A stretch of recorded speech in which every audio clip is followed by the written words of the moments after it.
Hi Priyanshi, how are you? Hello, very well. How are you?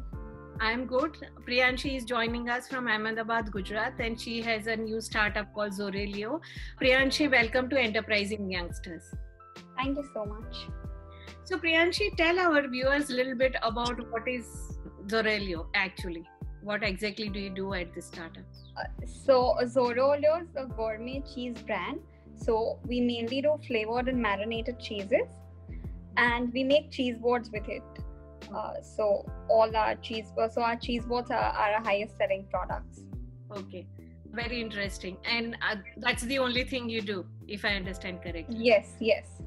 So tell us a little bit more about your brand and when did you start and how did you start? So I started Zorolio about 2 years ago.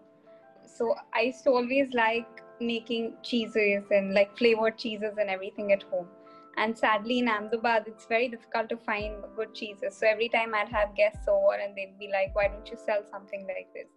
Yeah. And I used to make really nice, large cheese platters with it. So then we sort of like toyed with the idea for a while, and then I launched Zorolio at a food fair in Ahmedabad. So the first time I did it, it was mainly I just wanted to sell cheeses for charity. I just wanted to see how it goes, and it was a smashing success, thankfully. And then I got the confidence to actually start it and pursue it further. Okay. So Priyanshi, please tell our viewers, how did you come up with the name? It is a very interesting name. Zorolio. So Zorro is the name of my boxer puppy, my boxer dog now. So he's the apple of our eyes. So we wanted to name something. I wanted my brand to have his thing. And in the olio means oils in Italian. But in when I started Zorro Olio at the fair that I was talking about, I also was planning to sell a few flavored oils, which sadly did not happen. But the name, so that's why we named it Zorro Olio. But then we like the ring to it, so continued with Zorro Olio. The brand name. The brand names, I have interviewed so many youngsters like yourself, and the brand name they come up with, they are all unique, and I think it's a very interesting name you guys come up with. Very impressed. Priyanshi, please tell us that recently have you faced any challenge due to the coronavirus and the lockdown and opening of the economy, and how did you overcome those challenges? So during the lockdown, I shut operations for about a month and a half till the whole lockdown was in this thing. And I was quite apprehensive about like how, my business will go, because mainly I do cheese boards, and cheese boards are for communal eating. But fortunately, I sort of changed the business model slightly. I started doing much smaller platters just for like 2 or 3 people, just for a family to share. And I think so that worked out for me. The other thing is somebody used to order from me and copy from me. So that I could call it a challenge, because it was it's something very difficult to stop, especially in the food industry. Right. Yeah. So that is something which is very interesting to talk about, for the simple reason, being a lawyer, my brain starts working when something like this happens.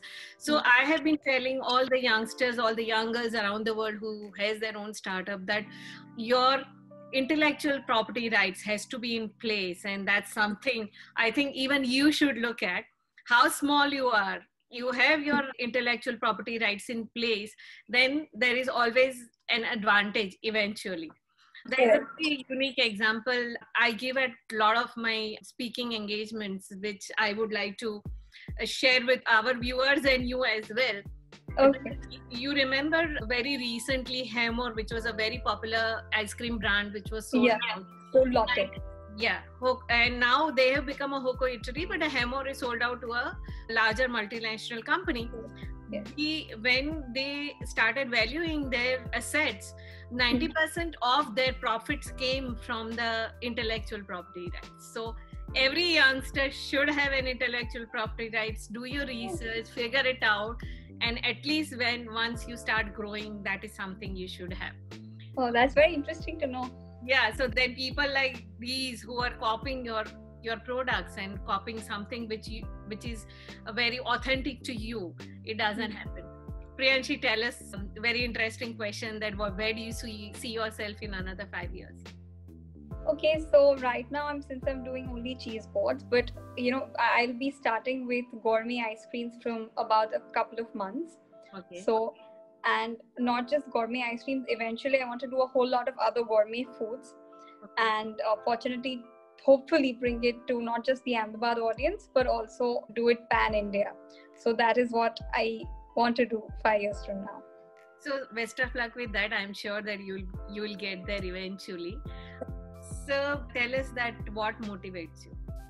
What keeps you going every day? So every day when you wake up, I mean, like, you have something to look forward to in terms of, because I make these cheese boards, so it's very creatively challenging and creatively satisfying.